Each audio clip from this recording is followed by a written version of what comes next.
श्री गणेशाय नमः। जय सिया राम भक्तजनों, स्वागत है आप सभी का श्री रामचरितमानस के 22वें दिन की कथा में। उत्तराखंड। श्री राम जी का अयोध्यापुरी वापस लौटना और उनका राज्य अभिषेक। उसी समय कृपालु श्री राम जी असंख्य रूपों में प्रकट हो गए और सबसे एक ही साथ जथायोग्य मिले। श्री रघुवीर ने कृपा की दृष्टि से देखकर सब नर नारियों को शोक से रहित कर दिया। भगवान क्षण मात्र में सबसे मिल लिए। हे उमा, जय रहस्या किसी ने नहीं जाना। इस प्रकार शील और गुणों के दाम श्री राम जी सबको सुखी करके आगे बढ़े। कौशल्या आदि माताएं ऐसे दौड़ी मानो नई ब्याई हुई गोए अपने बछड़ों को देखकर दौड़ी हो। मानो नई ब्याई हुई गोए अपने छोटे बछड़ों को घर पर छोड़ परवश होकर वन में चरने गई हो, और दिन का अंत होने पर बछड़ों से मिलने के लिए हुंकार करके थन से दूध गिराती हुई नगर की ओर दौड़ी हो। प्रभु ने अंतत प्रेम से सब माताओं से मिलकर उनसे बहुत प्रकार के कोमल वचन कहे। वियोग से उत्पन्न भयानक विपत्ति दूर हो गई और सब ने भगवान से मिलकर और उनके वचन सुनकर अनगिनत सुख और हर्ष प्राप्त किए। सुमित्रा जी अपने पुत्र लक्ष्मण जी की श्री राम जी के चरणों में प्रीति जानकर उनसे मिली। श्री राम जी से मिलते समय ककई की जो हृदय में बहुत सुखचाई। लक्ष्मण जी भी अब माताओं को मिलकर आशीर्वाद पाकर हर्षित हुए। वह ककई जी से बार बार मिले, परंतु उनके मन का शोभ नहीं जाता। जानकी जी सब सासुओं से मिली और उनके चरण लगाकर उन्हें अंतत हर्ष हुआ। सासुएं कुशल पूछकर आशीष दे रही है कि तुम्हारा सुहाग अचल हो। सब माताएं श्री रघुनाथ जी का कमल सा मुखड़ा देख रही है। नेत्रों में प्रेम में आंसू उमड़े आते हैं, परंतु मंगल का समय जानकर वह आंसू को जल को नेत्रों में ही रोक रखती है। सोने के थाल से आरती उतारती है और बार बार प्रभु के श्री अंगों की ओर देखती है। अनेकों प्रकार से निशावरे करती है और हृदय में परमानंद तथा हर्ष वर रही है। कौशल्या जी बार बार कृपा के समुद्र और रणधीर श्री रघुवीर को देख रही है। वह बार बार हृदय में विचारती है कि इन्होंने लंकापति रावण को कैसे मारा। मेरे जो दोनों बच्चे बड़े ही सुकुमार हैं और राक्षस तो बड़े भारी योद्धा और महान बली थे। लक्ष्मण जी और सीता सहित प्रभु श्री रामचंद्र जी को माता देख रही है। उनका मन परम आनंद मगन है और शरीर बार बार पुलकित हो रहा है। लंकापति विभीषण, वानर राज सुग्रीव, नल नील, जाम्बावन और अंगद तथा हनुमान जी आदि सभी उत्तम स्वभाव वाले वीर वानरों ने मनुष्यों के मनोहर शरीर दान कर लिए हैं। वह सब भरत जी के प्रेम सुंदर स्वभाव, व्रत और नियमों की अंधत प्रेम से आदर पूर्वक बढ़ाई कर रही है, और नगर निवासियों की प्रेमशील और विनय से पूर्ण रीति देखकर वह सब प्रभु के चरणों में उनके प्रेम की सराहना कर रहे हैं। फिर श्री रघुनाथ जी ने सब सखाओं को बुलाया और सबको सिखाया कि मुनि के चरणों में लगो। जय गुरु वशिष्ठ जी हमारे कुलवर के पूज्य है। इन्हीं की कृपा से रण में राक्षस मारे गए हैं। फिर गुरु जी से कहा, हे मुनि सुनिए, जय सब मेरे सखा है। जय संग्राम रूपी समुद्र में मेरे लिए बेड़े जहाज के समान हुए। मेरे हित के लिए इन्होंने अपने जन्म तक हार दिए, अपने प्राणों को भी होम दिया। जय मुझे व्रत से भी अधिक प्रिय है। प्रभु के वचन सुनकर सब प्रेम और आनंद में मगन हो गए। इस प्रकार पल पल में उन्हें नए नए सुख उत्पन्न हो रहे हैं। फिर उन लोगों ने कौशल्या जी के चरणों में मस्तक नवाए। कौशल्या जी ने हर्षित होकर आशीषें दी और कहा, तुम मुझे रघुनाथ के समान प्यारे हो। आनंद कंद श्री राम जी अपने महल को गए। आकाश फूलों की वृष्टि छा गई। नगर के स्त्री पुरुष सोनू अटारियों पर चढ़कर उनके दर्शन कर रहे हैं। सोने के कलशों को विचित्र रीति से अलंकृत कर और सजाकर सब लोगों ने अपने अपने दरवाजों पर रख लिया। सब लोगों ने मंगल के लिए बंधनवार ध्वजा और पताकाएं लगाई। सारी गलियां सुगंधित द्रव्यों से सजाई गई। गज मुक्ताओं से रचकर बहुत से चौके पुराई गई।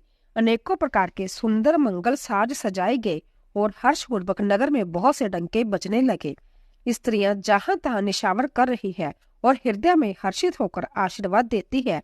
बहुत सी युवती सौभाग्यवती स्त्रियां सोने के थालों में अनेकों प्रकार की आरती सजकर मंगल गान कर रही है। वह आरती हर दुखों को हरने वाली और सूर्यकल रूपी कमल वन के प्रफुल्लित करने वाले सूर्य श्री राम जी की आरती कर रही है।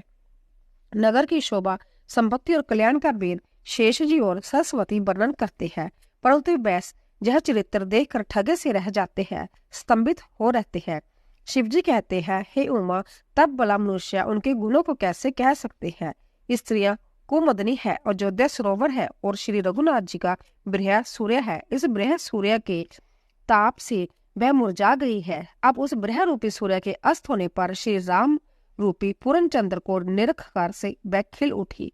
नेक प्रकार के शुभ शकुन हो रहे हैं। आकाश में नगाड़े बज रहे हैं। नगर के पुरुषों और स्त्रियों को स्नात दर्शन द्वारा कृतार्थ करके भगवान श्री रामचंद्र जी महल को चले।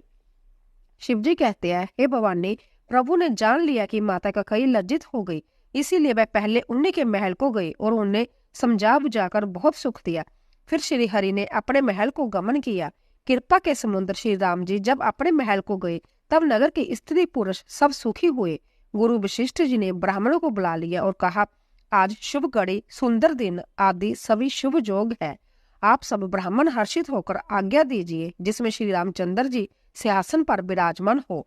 वशिष्ठ मुनि के सुहावने वचन सुनते ही सब ब्राह्मणों को बहुत ही अच्छे लगे। वे सब अनेकों ब्राह्मण कोमल वचन कहने लगे कि श्री राम जी का राज्याभिषेक संपूर्ण जगत को आनंद देने वाला है। हे मुनि श्रेष्ठ, अब विलंब न कीजिए और महाराज का तिलक शीघ्र कीजिए। तब मुनि ने सुमंतर जी से कहा। वह सुनते ही हर्षित होकर चले। उन्होंने तुरंत ही जाकर अनेकों रथ, घोड़े और हाथी सजाए और जहां तहां सूचना देने वाले दूतों को भेजकर मांगलिक वस्तुएं मंगाकर फिर हर्ष के साथ आकर वशिष्ठ जी के चरणों में सिर नवाया। अवधपुरी बहुत ही सुंदर सजाई गई। देवताओं ने पुष्पों की वर्षा की जड़ी लगा दी। श्री रामचंद्र जी ने सेवकों को बुलाकर कहा कि तुम लोग जाकर पहले मेरे सखाओं को स्नान कराओ। भगवान के वचन सुनते ही सेवक जहां तहां दौड़े और तुरंत ही उन्होंने सुग्रीव आदि को स्नान कराया। फिर करुणा निदान श्री राम जी ने भरत जी को बुलाया और उनकी जटाओं को अपने हाथों से सुलझाया। तदंतर भक्त वत्सल कृपालु प्रभु श्री रघुनाथ जी ने तीनों भाइयों को स्नान कराया। भरत जी का भाग्य और प्रभु की कोमलता का वर्णन अरबों शेष भी नहीं कर सकते। फिर श्री राम जी ने अपनी जटाएं खोली और गुरु जी की आज्ञा मांगकर स्नान कराया। स्नान करके प्रभु ने आभूषण धारण किए। उनके अंगों को देखकर सैकड़ों असंख्य कामदेव लजा गए। इधर सासुओं ने जानकी जी को आदर के साथ तुरंत ही स्नान करा के उनके अंग अंग में दिव्य वस्त्र और श्रेष्ठ आभूषण भली भांति सजा दिए, पहना दिए। श्री राम के बाई और रूप और गुणों की खान रमा श्री जानकी जी शोभित हो रही है। उन्हें देखकर सब माताएं अपना जन्म जीवन सफल समझकर हर्षित हुई। काकभुषुंडी जी कहते हैं, हे पक्षीराज वड़ु जी सुनिए। उस समय ब्रह्मा जी, शिव जी और मुनियों के समूह तथा विमानों पर चढ़कर सब देवता आनंद कंद भगवान के दर्शन करने के लिए आए। प्रभु को देखकर मुनि वशिष्ठ जी के मन में प्रेम भर आया। उन्होंने तुरंत ही दिव्य सिंहासन मंगवाया जिसका तेज सूर्य के समान था। उसका सौंदर्य वर्णन नहीं किया जा सकता। ब्राह्मणों को सिर नवाकर श्री रामचंद्र जी उस पर विराज हुए। श्री जानकी जी सहित श्री रघुनाथ जी को देखकर मुनियों का समुदाय अंतित ही हर्षित हुआ। तब ब्राह्मणों ने वेद मंत्र उच्चारण किया। आकाश में देवता और मुनि जय हो ऐसी पुकार करने लगे। सबसे पहले मुनि वशिष्ठ जी ने तिलक किया। फिर उन्होंने सब ब्राह्मणों को तिलक करने की आज्ञा दी। पुत्रों को राज सिंहासन पर देखकर माताएं हर्षित हुई और उन्होंने बार बार आरती उतारी। उन्होंने ब्राह्मणों को अनेकों प्रकार के दान दिए और संपूर्ण जाचकों को आयचक बना दिया, माला माल कर दिया। त्रिभुवन के स्वामी श्री रामचंद्र जी को अयोध्या के सिंहासन पर विराजित देखकर देवताओं ने नगाड़े बजाए। आकाश में बहुत से नगाड़े बज रहे हैं। गंधर्व और किन्नर गा रहे हैं। अप्सराओं के झुंड नाच रहे हैं। देवता और मुनि परमानंद प्राप्त कर रहे हैं। भरत, लक्ष्मण और शत्रुघ्न जी, विभीषण, अंगद, हनुमान और सुग्रीव आदर सहित कर्मश, शस्त्र, चंवर, पंखा, धनुष, तलवार, डाल और शक्ति लिए हुए सुशोभित है। श्री सीता जी सहित सूर्यवंश के विभूषण श्री राम जी के शरीर में अनेकों कामदेव की छवि शोभा दे रही है।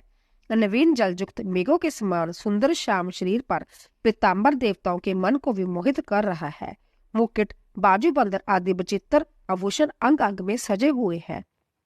कमल के समान नेत्र है, चौड़ी छाती है और लंबी भुजाएं है। जो उनके दर्शन करते हैं वह मनुष्य धन्य है। हे पक्षीराज गरुड़ जी, वह शोभा, वह समाज और वह सुख मुझसे कहते नहीं बनता। सरस्वती जी, शेष जी और वेद निरंतर उसका वर्णन करते हैं और उसका रस आनंद महादेव जी ही जानते हैं। सब देवता अलग अलग स्तुति करके अपने अपने लोक को चले गए। तब बाटों का रूप धारण करके चारों वेद वहां आए जहां श्री राम जी थे। कृपा निदान सर्वज्ञ प्रभु ने उन्हें पहचान कर उनका बहुत ही आदर किया। इसका वेद किसी ने कुछ भी नहीं जाना। वेद गुणगान करने लगे। हे सुगुण एह और निर्गुण रूप, हे अनुपम रूप, लावण्य युक्त, हे राजाओं के शिरोमणि, आपकी जय हो। आपने रावण आदि प्रचंड प्रबल और दुष्ट निशाचरों को अपनी भुजाओं के बल से मार डाला। आपने मनुष्य अवतार लेकर संसार के भार को नष्ट करके अंतत कठोर दुखों को भस्म कर दिया। हे दयालु, हे शरणागत रक्षा करने वाले प्रभु, आपकी जय हो। मैं शक्ति सीता जी सहित शक्तिमान आपको नमस्कार करता हूँ। हे हरे, आपकी दुस्तम माया के वशभूत होने के कारण देवता, राक्षस, नाग, मनुष्य और चर अचर सभी काल कर्म और गुणों से भरे हुए उनके वशीभूत हुए दिन रात अनंत भाव आवागमन के मार्ग में भटक रहे हैं। हे नाथ, इनमें से जिनको आपने कृपा करके कृपा दृष्टि से देख लिया, वह तीनों प्रकार के दुखों से छूट गए। हे जन्म मरण के श्रम को काटने में कुशल श्री राम जी, हमारी रक्षा कीजिए। हम आपको नमस्कार करते हैं। जिन्होंने मिथ्या ज्ञान के अभिमान में विशेष रूप से मतवाले होकर जन्म मृत्यु को हरने वाली आपकी भक्ति का आदर नहीं किया, हे हरि, उनने देव दुर्व देवताओं को भी बड़ी कठिनता से प्राप्त होने वाला ब्रह्मा आदि के पद को पाकर भी हम उस पद से नीचे गिरते देखते हैं। परंतु जो सब आशाओं को छोड़कर आप पर विश्वास करके आपके दास हो रहते हैं, वह केवल आपका नाम ही जप कर बिना ही परिश्रम के भव सागर से तर जाते हैं। हे नाथ, ऐसे आपका हम स्मरण करते हैं। जो चरण शिवजी और ब्रह्मा जी के द्वारा पूज्य है तथा जिन चरणों की कल्याणमयी रज का स्पर्श पाकर शीला बनी हुई गौतम ऋषि की पत्नी अहल्या तर गई, जिन चरणों के नख से मुनियों द्वारा बंधित त्रिलोक्यों को पवित्र करने वाली देव नदी गंगा जी निकली, और ध्वजा, वज्र, अंकुश और कमल, इन चिन्हों से युक्त जिन चरणों में बल में फिरते समय कांटे चुभ जाने से गट्टे पड़ गए हैं, हे मुकुंद, हे राम, हे रमापति, हम आपके उन्हीं दोनों चरण कमलों को नित्य बजते रहते हैं। वेद शास्त्रों ने कहा कि जिसका मूल प्रकृति है, जो प्रवाह रूप में अनादि है, जिसके 4 तत्वाएं, 6 तने, 25 शाखाएं और अनेकों पत्ते और बहुत से फूल है, जिसमें कड़वे और मीठे 2 प्रकार के फल लगे हैं, जिस पर एक ही बेल है, जो उसी के आश्रित रहती है, जिसमें नित्य नए पत्ते और फूल निकलते रहते हैं, ऐसे संसार वृक्ष रूप आपको हम नमस्कार करते हैं। ब्रह्मा अजन्म है, अद्वैत है, केवल अनुभव से ही जाना जाता है और मन से परे है। जो जिस प्रकार कहकर उस ब्रह्मा का ध्यान करते हैं, वह ऐसा कहा करे और जाना करे। किंतु हे नाथ, हम तो नित्य आपका सुगुण जश ही गाते हैं। हे करुणा के दाम प्रभु, हे सद्गुणों की खान, हे देव, हम जब वर मांगते हैं कि मन, वचन और कर्म से विकारों को त्याग कर आपके चरणों में ही प्रेम करें। वेदों ने सबके देखते जा श्रेष्ठ विनती की, फिर वे अंतर्दान हो गए और ब्रह्मलोक को चले गए। काकभुषुंडी जी कहते हैं, हे गरुड़ जी सुनिए। तब शिव जी वहां आए जहां श्री रघुवीर जी थे और गदगद वाणी से स्तुति करने लगे। उनका शरीर पुलकावली से भी पूर्ण हो गया। हे राम, हे रामारमण, लक्ष्मीकांत, हे जन्म मरण के संताप का नाश करने वाले, आपकी जय हो। आवागमन के व्यय से व्याकुल इस सेवक की रक्षा कीजिए। हे अवधपति, हे देवताओं के स्वामी, हे रमापति, हे विभो, मैं शरणागत आपसे यही मांगता हूँ कि हे प्रभु, मेरी रक्षा कीजिए। हे 10 सिर और 20 भुजाओं वाले रावण का विनाश करके पृथ्वी के सब महान रोगों को दूर करने वाले श्री राम जी, राक्षस समूह रूपी जो पतंगे थे, वह सब आपके बाण रूपी अग्नि के प्रचंड तेज से भस्म हो गए। आप पृथ्वी मंडल के अंतत सुंदर आभूषण हैं। आप श्रेष्ठ बाण धनुष और तरकस धारण किए हुए हैं। महान मद, मोह और ममता रूपी रात्रि के अंधकार समूह के नाश करने के लिए आप सूर्य के तेजों में किरण समूह हैं। कामदेवी रूपी बिल ने मनुष्य रूपी हिरणों के हृदय में कुपोग रूपी बाण मारकर उन्हें गिरा दिया। हे नाथ, हे पाप ताप का हरण करने वाले हरे, उसे मारकर विषय रूपी वन में बुले पड़े हुए इन पामर अनाथ जीवों की रक्षा कीजिए। लोग बहुत से रोगों और विजोगों से मारे हुए हैं। यह सब आपके चरणों की निरादर के फल है। जो मनुष्य आपके चरण कमल में प्रेम नहीं करते, वह अथाह भवसागर में पड़े रहते हैं। जिन्होंने आपके चरण कमल में प्रीति नहीं है, वह नित्य ही अंतत दीन, उदास और दुखी रहते हैं। और जिन्हें आपकी लीला कथा का आधार है, उनको संत और भगवान सदा प्रिय लगने लगते हैं। उनमें ना राग है, ना लोभ है, ना मान है, ना मद। उनको संपत्ति और विपत्ति समान है।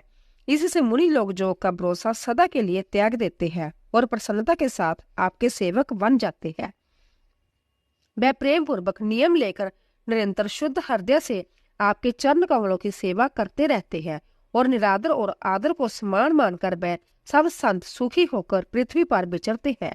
हे मुनियों के मन रूपी कमल के बराबर, हे महान रणधीर एवं अजय श्री रघुवीर, मैं आपको बचता हूँ, आपकी शरण ग्रहण करता हूँ। हे हरि, आपका नाम जपता हूँ और आपको नमस्कार करता हूँ। आप जन्म रूपी रोग की महान औषध और अभिमान के शत्रु हैं।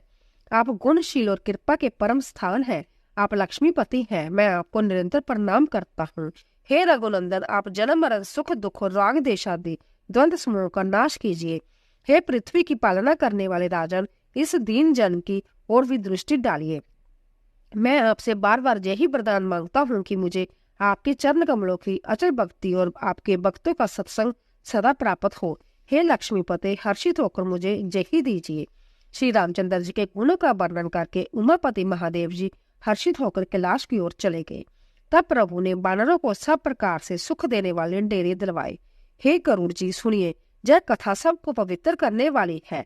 तीनों प्रकार के तापों का और जन्म मृत्यु के व्यय का नाश करने वाली है। महाराज श्री रामचंद्र जी के कल्याण में राज्याभिषेक का चरित्र सुनकर मनुष्य वैराग्य और ज्ञान प्राप्त करते हैं, और जो मनुष्य सकाम भाव से सुनते और जो गाते हैं वह अनेकों प्रकार के सुख और संपत्ति पाते हैं। वह जगत में देव दुर्लभ सुखों के भोकर अंतकाल में श्री रघुनाथ जी के परम धाम को जाते हैं। इसे जो जीव मुक्त विरक्त और विषय सुनते हैं वह क्रमश भक्ति मुक्ति और नवीन संपत्ति नित्य नए भोग पाते हैं। हे पक्षीराज गरुड़ जी, मैंने अपनी बुद्धि की पहुंच के अनुसार राम कथा का वर्णन किया है, जो जन्म मरण के व्यय और दुख को हरने वाली है। यह प्राज्ञा विवेक और भक्ति को दृढ़ करने वाली है तथा मोह रूपी नदी के पार करने के लिए सुंदर नाव है। अवधपुरी में नित्य नए मंगलोत्सव होते हैं।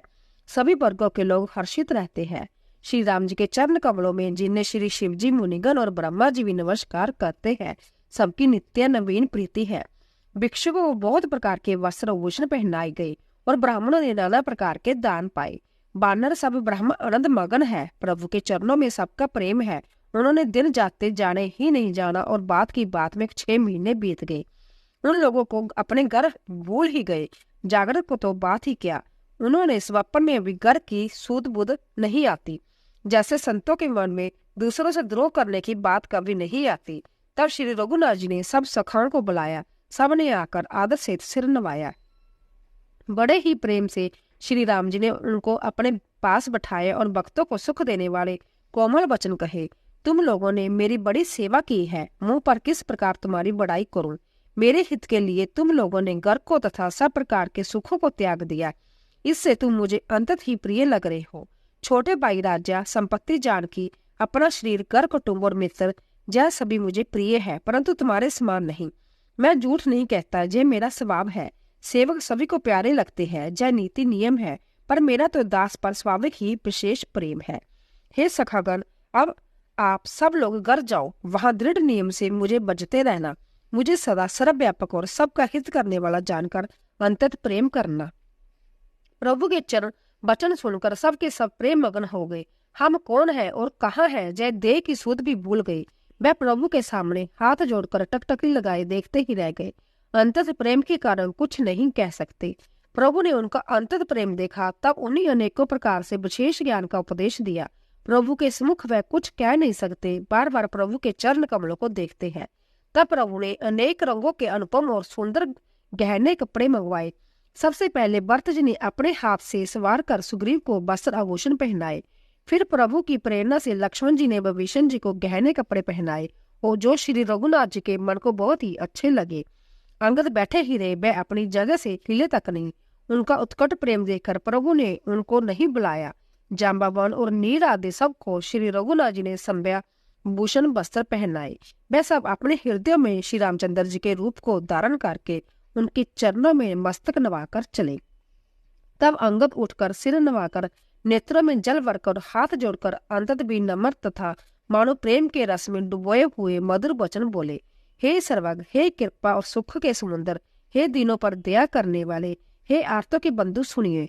हे नाथ, मरते समय मेरे पिता बाली मुझे आपकी ही गोद में डाल गए थे। अंत्य हे भक्तों के हितकारी, अपना अशरण शरण बाना जात करके मुझे त्यागिए नहीं। मेरे तो स्वामी, गुरु, पिता और माता सब कुछ आप ही है। आपके चरण कमलों में छोड़कर मैं कहाँ जाऊं? हे महाराज, आप ही विचार कर कहिए। प्रभु, आपको छोड़कर घर में मेरा क्या काम है? हे नाथ, इस ज्ञान बुद्धि और बल से हीन बालक तथा दीन सेवकों को शरण में रखिए।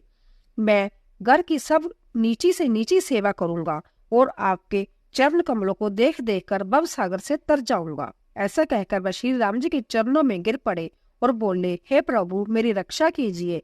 हे नाथ, अब जय ना कहिए कि तू घर जा। अंगद के विनम्र वचन सुनकर करुणा की सीमा प्रभु श्री रघुनाथ जी उनको उठाकर हृदय से लगा लिया। प्रभु के नेत्र कमलों में जल भर आया। तब भगवान ने अपने हृदय की माला वस्त्र और मणि रत्न को आभूषण बाली पुत्र अंगद को पहनाकर और बहुत प्रकार से समझाकर उनकी विदाई की। भक्त की करनी को याद करके भरत जी छोटे भाई शत्रुघ्न जी और लक्ष्मण जी से उनको पंचाने चले। अंगद के हृदय में थोड़ा प्रेम नहीं अर्थात बहुत ही अधिक प्रेम है। वह फिर कर श्री राम जी की ओर देखते हैं और बार बार दंडवत प्रणाम करते हैं। मन में ऐसा आता है कि श्री राम जी मुझे रहने को कह दे। वह श्री राम जी को देखने की, बोलने की, चलने की तथा हंसकर मिलने की रीति को याद कर करके सोचते हैं, दुखी होते हैं। किंतु प्रभु रुख देकर बहुत से विनय वचन कहकर तथा हृदय में चरण कमलों को रखकर वह चले। अंततः आदर साथ सब वानरों को पंचाकर वायु सहित भरत जी लौट आए। तब हनुमान जी ने सुग्रीव के चरण पकड़कर अनेक प्रकार से विनती की और कहा, हे देव दास, कुछ दिन श्री रघुनाथ जी की चरण सेवा करके फिर मैं आकर आपके चरणों के दर्शन करूंगा। सुग्रीव जी ने कहा, हे पवन कुमार, तुम पुण्य की राशि हो जो भगवान तुमको अपनी सेवा में रख लिया। जाकर कृपा दाम श्री राम जी की सेवा करो। सब वानर ऐसा कहकर तुरंत चल पड़े। अंगद ने कहा, हे हनुमान, सुनो, मैं तुमसे हाथ जोड़कर कहता हूँ, प्रभु से मेरी दंडवत कहना और श्री रघुनाथ जी को बार बार मेरी याद कराते रहना। ऐसा कहकर बाली पुत्र अंगद चले। तब हनुमान जी लौट आए और आकर प्रभु से उनका प्रेम वर्णन किया। उसे सुनकर भगवान प्रेम मगन हो गए। काकभुषुंडी जी कहते हैं, हे गरुड़, श्री राम जी का चित्त वज्र से भी अंतत कठोर और फूल से भी अंतत कोमल है। तब कहिए वह किसी की समझ में आ सकता है। फिर कृपालु श्री राम जी ने निषाद राज को बुला लिया और उसे भूषण वस्त्र प्रसाद में दिए। फिर कहा, अब तुम भी घर जाओ, वहां मेरा स्मरण करते रहना और मन वचन तथा कर्म से धर्म के अनुसार चलना। तुम मेरे मित्र हो और भरत के समान भाई हो। अयोध्या में सदा आते जाते रहना। यह वचन सुनते ही उसको भारी सुख उत्पन्न हुआ। नेत्रों में आनंद और प्रेम के आंसुओं के जल भरकर वह चरणों में गिर पड़ा। फिर भगवान के चरण कमलों को हृदय में रखकर वह घर आया और आकर अपने कुटुंबियों को उसने प्रभु का स्वभाव सुनाया। श्री रघुनाथ जी का यह चरित्र देखकर अवधपुरी वासी बार बार कहते हैं कि सुख की राशि श्री रामचंद्र जी की जय हो। श्री रामचंद्र जी के राज्य पर प्रतिष्ठित होने पर तीनों लोग हर्षित हो गए। उनके सारे शोक जाते रहे। कोई किसी से बैर नहीं करता। श्री रामचंद्र जी के प्रताप से सबकी आंतरिक भेदभाव मिट गए। सब लोग अपने अपने वर्ण और आश्रम के अनुकूल धर्म में तत्पर हुए सदा वेद मार्ग पर चलते हैं और सुख पाते हैं। उन्हें ना किसी का बात का व्यय है, न शोक है, न कोई रोग ही सताता है। राम राज्य में दैहिक है, दैविक और भौतिक ताप किसी को नहीं व्यापते। सब मनुष्य परस्पर प्रेम करते हैं। अब वेदों में बताई हुई नीति मर्यादा में तत्पर रहकर अपने अपने धर्म का पालन करते हैं। धर्म अपने चरण चरणों सत्य, शोष, दया तथा दान में जगत परिपूर्ण हो रहा है। स्वप्न में भी कहीं पाप नहीं है। पुरुष और स्त्री सभी राम भक्ति के परायण है और सभी परम गति मोक्ष के अधिकारी है। छोटी अवस्था में मृत्यु नहीं होती, न किसी को कोई पीड़ा होती है। सभी के शरीर सुंदर और निरोग है। न कोई दरिद्र है, न दुखी है और न दीन है। न कोई मूर्ख है, न शुभ लक्षणों से हीन है। सभी दम्भ रहित है, धर्म परायण है और पुण्य आत्म है। पुरुष और स्त्री सभी चतुर और गुणवान है। सभी गुणों का आदर करने वाले और पंडित है तथा सभी ज्ञानी है। सभी कृतज्ञ दूसरे के किए हुए अपकारों को मानने वाले हैं। कपट, चतुराई, दुर्तता किसी में नहीं है। काकभुषुंडी जी कहते हैं, हे पक्षीराज गुरु जी, सुनिए, श्री राम जी के राज्य में जड़ चेतन सारे जगत में काल, कर्म, स्वभाव और गुणों उत्पन्न हुई दुख किसी को भी नहीं होता, अर्थात इनके बंधन में कोई नहीं है। अयोध्या में श्री रघुनाथ जी 7 समुद्रों की मेखला वाली पृथ्वी के एकमात्र राजा है, जिनके एक एक रोम में अनेकों ब्राह्मण है। उनके लिए 7 द्वीपों का प्रभुता कुछ अधिक नहीं है, बल्कि प्रभु के उस महिमा को समझ लेने पर तो जब कहने के कोई 7 समुद्रों से घिरी हुई सप्तमी पृथ्वी की एक छत्र सम्राट है। उनकी बड़ी हीनता होती है, परंतु ये गरुड़ जी जिन्होंने वह महिमा जान भी ली, वह भी फिर इस लीला में बड़ा प्रेम मानते हैं, क्योंकि उस महिमा को भी जानने वाला फल जय लीला ही है। इंद्रियों का दमन करने वाले श्रेष्ठ महामुनि ऐसा कहते हैं। राम राज्य की सुख संपत्ति का वर्णन शेष जी और सरस्वती भी नहीं कर सकती। सभी नर नारी उदार है, सभी परोपकारी है और सभी ब्राह्मणों के चरणों की सेवक है। सभी पुरुष मात्र एक पत्नी वर्ती है। इसी प्रकार स्त्रियां भी मन वचन और कर्म से पति का हित करने वाली है। श्री रामचंद्र जी के राज्य में दंड और केवल सन्यासियों के हाथों में है और वेद नाचने वालों के नृत्य में है। और जीत तो शब्द केवल मन के जीतने के लिए ही सुनाई पड़ता है, अर्थात राजनीति में शत्रुओं की जीतने तथा चोर डाकू आदि को दमन करने के लिए साम दान दंड और वेद जैसे 4 उपाय किए जाते हैं। राम राज्य में कोई शत्रु है ही नहीं, इसलिए जीतो शब्द केवल मन के जीतने के लिए ही कहा जाता है। कोई अपराध करता ही नहीं, इसलिए दंड किसी को नहीं होता। दंड शब्द केवल सन्यासियों के हाथ में रहने वाले दंड के लिए ही रह गया है तथा सभी अनुकूल होने के कारण वेदनी नीति आवश्यकता ही नहीं रह गई। वेद शब्द केवल सुर ताल के वेद के लिए ही कामों में आता है। वनों में वृक्ष सदा फूलते और फलते हैं। हाथी और सींग बैर भूलकर एक साथ रहते हैं। पक्षी और पशु सभी ने स्वाभाविक और बैर बुलाकर आपस में प्रेम बढ़ा लिया। पक्षी कूजते मीठी बोली बोलते हैं। बांति बांति के पशुओं के समूह वन में निर्भय विचरते और आनंद करते हैं। शीतल मन सुगंधित पवन चलता रहता है। बोरे पुष्पों का रस लेकर चलते हुए गुंजार करती जाती है। बेली और वृक्ष मांगने से ही मधु मकरंद टपका देते हैं। गोई मन चाह दूध देती है। धरती सदा खेती से भरी रहती है। त्रेता में सतयुग की करनी स्थिति हो गई। समस्त जगत के आत्मा भगवान को जगत का राजा जानकर पर्वतों ने अनेक प्रकार की मणियों की खाने प्रकट कर दी। सब नदियां श्रेष्ठ शीतल निर्मल और सुखप्रद स्वादिष्ट जल बहने लगा। समुद्र अपनी मर्यादा में रहते हैं। वह लहरों के द्वारा किनारों पर रत्न डाल देते हैं, जिन्होंने मनुष्य पार जाते हैं। सब तालाब कमलों से परिपूर्ण है। 10 दिशाओं के विभाग अंतर प्रसन्न है।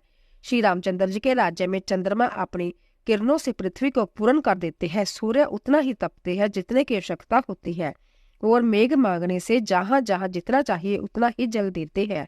प्रभु श्री राम जी ने करोड़ों अश्वमेघ यज्ञ किए और ब्राह्मणों को अनेक दान दिए। श्री रामचंद्र जी वेद मार्ग पालने वाले, धर्म की जोरी को धारण करने वाले, तीनों गुणों से अतीत और भोगों के इंद्र के समान है। शोभा की खान सुशील और विनम्र सीता जी सदा पति के अनुकूल रहती है।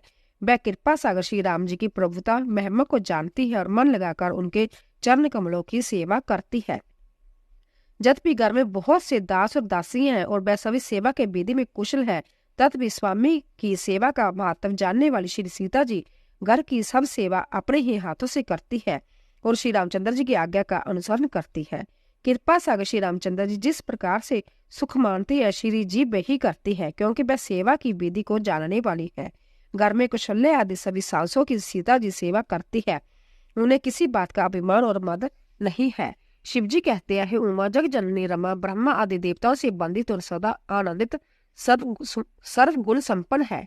देवता जिनका कृपा कपाट चाहते हैं, परंतु वह उनकी ओर देखते भी नहीं, वह ही लक्ष्मी अपने स्वभाव को छोड़कर श्री राम जी के चरण बंदों की प्रीति करती है। सब भाई अनुकूल रहकर उनकी सेवा करते हैं। श्री राम जी के चरणों में उनकी अत्यंत अधिक प्रीति है। वह सदा मुखारविंद ही देखते रहते हैं कि कृपालु श्री राम जी कभी हमें कुछ सेवा करने को कहेंगे। श्री रामचंद्र जी भी भाइयों पर प्रेम करते हैं और उन्हें नाना प्रकार की नीतियां सिखलाते हैं। नगर के लोग हर्षित रहते हैं और सब प्रकार के देव दुर्लभ भोग भोगते हैं। वह दिन रात ब्रह्मा जी को मनाते हैं और श्री रघुवीर के चरणों में प्रीति चाहते हैं। सीता जी के लव और कुश के जय 2 पुत्र उत्पन्न हुए, जिनका वेद पुराणों में वर्णन किया है। वह दोनों ही विजयी, नम्र और गुणों के दाम है और अत्यंत सुंदर है, मानो श्री हरि के प्रतिबिंब ही हो। 2 पुत्र सभी भाइयों को हुए, जो बड़े ही सुंदर, गुणवान और सुशील थे। जो वेदिक ज्ञान बानी था इंद्रियों से परे अजन्म है तथा माया मन और गुणों के परे है, वही सच्चिदानंद भगवान श्रेष्ठ नरलीला करते हैं। बोलो सियापति रामचंद्र भगवान की जय।